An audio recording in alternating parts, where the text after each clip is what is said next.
Welcome to the Amazing Car News Channel.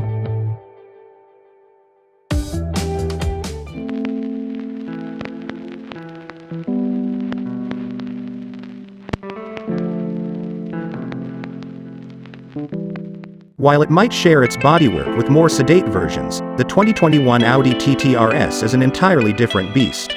The current TT range all feature all-wheel drive, quick-shifting dual-clutch transmissions, and turbocharged engines, be it the TT, TTS or TTRS, but it's the latter that goes above and beyond when it comes to turning up the heat. That might be a bit of a problem for it, though. With a modern interpretation of Audi's iconic 5-cylinder engine under the bonnet, and big outputs of 294 kilowatts and 480 Newton meters in a package that's surprisingly compact, the TT RS plays hard on its pint-sized supercar credentials.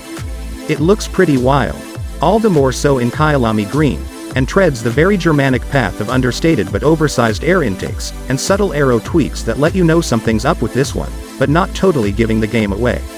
The $134,900 plus on-road costs base price isn't insignificant, especially when lined up alongside potential rivals like the Mercedes-AMG A45 and BMW M2 competition, which are both cheaper and more powerful, though not as quick in their claimed 0 to 100 km/h sprints. Side by side, those claims sit at 3.7 seconds 0 to 100 km/h for the Audi. The AMG takes second place with a 3.9 second claim, but there's almost daylight to the rear-wheel drive BMW compared to its all-PA competitors, with a 4.2 second time. Age is a bit of an issue for the TT2. This generation first appeared in 2014 and the TT RS 2 years later. It's hardly an old car, but it is one nearing the end of its life cycle, and that shows in a few places.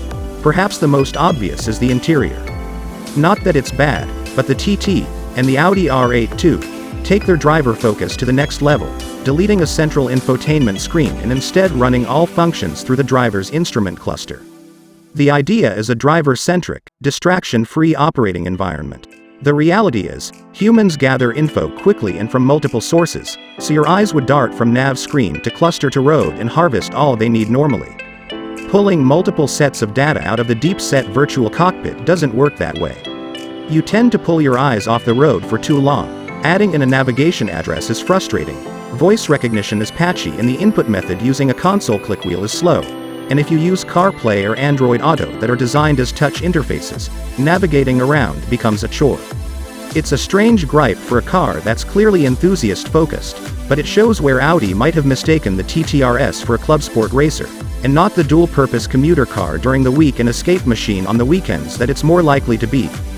Other touches, like the climate and seat heating controls embedded in the air vents, are much easier to like, and make good, literal sense, particularly for a car so otherwise devoid of physical controls. Practicality is somewhat covered too. The boot measures 305 L, which isn't huge but betters most dedicated sports cars.